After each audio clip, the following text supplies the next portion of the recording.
പേര് നിധി. ഞാൻ ഒറ്റയ്ക്കല്ല, എൻ്റെ കൂടെ വേറൊരാളും കൂടെ ഉണ്ട്. ഇതാണ് എൻ്റെ മോള്. പേര്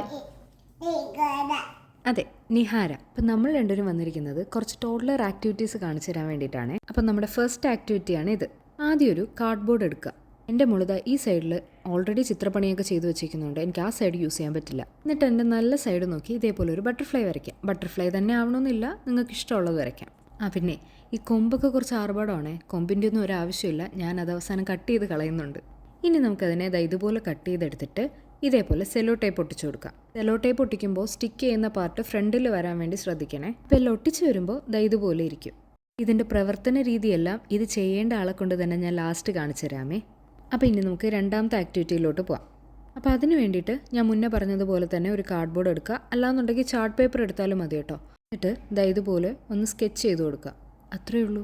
നിങ്ങൾക്ക് ഞാനിത് കാണിക്കുമ്പോൾ തന്നെ കാര്യം മനസ്സിലായിട്ടുണ്ടാവും. ഇനി മനസ്സിലാവാത്തവർക്ക് ഞാൻ ലാസ്റ്റ് കാണിച്ചു തരാം. അപ്പോൾ ഇതാണ് നമ്മുടെ മൂന്നാമത്തെ ആക്ടിവിറ്റി. അപ്പോൾ ഇത് ചെയ്യാൻ വേണ്ടിയിട്ട് നിങ്ങളുടെ കയ്യിൽ ബഡ്സ് ഉണ്ടെങ്കിൽ ബഡ്സ് എടുക്കുക, അല്ലാന്നുണ്ടെങ്കിൽ ഇതുപോലെ കുറച്ച് കഷ്ടപ്പെടേണ്ടി വരും. അപ്പോൾ ബഡ്സാണ് എടുക്കുന്നതെന്നുണ്ടെങ്കിൽ അതിൻ്റെ കോട്ടൺ സൈഡിൽ കളർ ചെയ്ത് കൊടുക്കുക. എന്നിട്ട് ഒരു കാർഡ്ബോർഡ് എടുത്തിട്ട് ഇതേപോലെ ഡിഫറെൻറ്റ് ഷേപ്സ് ഡിഫറെൻറ്റ് കളേഴ്സിലായിട്ട് വരയ്ക്കണം.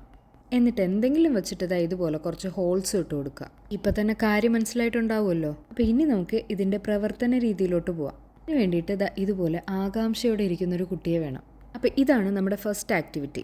എൻ്റെ കയ്യിൽ ഇതുപോലത്തെ പോംപോം ബോൾസ് ഉള്ളത് കൊണ്ട് ഞാൻ അത് യൂസ് ചെയ്തതേ ഉള്ളൂ. നിങ്ങൾക്ക് കുറച്ച് കളർഫുൾ പേപ്പേഴ്സ് ചെറുതായിട്ട് കട്ട് ചെയ്തിട്ട് അത് കൊടുത്താലും മതി. അപ്പോൾ ഇതുപോലെ കുറച്ച് നേരം ഇരുന്ന് കളിച്ചോളൂ. അപ്പോൾ ആ സെല്ലോ ടേപ്പിൻ്റെ പശ പോകുന്നത് വരെ നമുക്കിത് റീയൂസ് ചെയ്യാനും പറ്റും. അപ്പോൾ എങ്ങനെയുണ്ട്?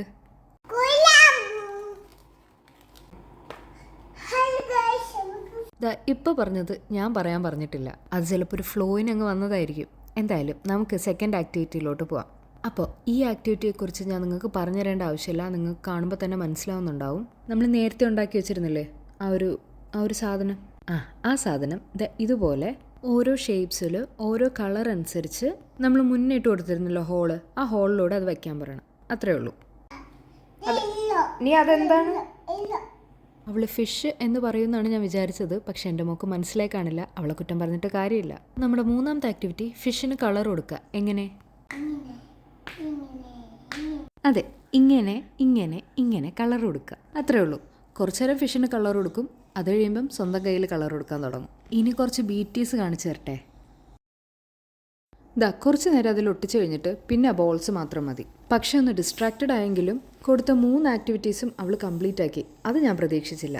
ഈ നീങ്ങി പോകുന്നത് കയ്യിൽ പെയിന്റ് ആക്കാനാണ്.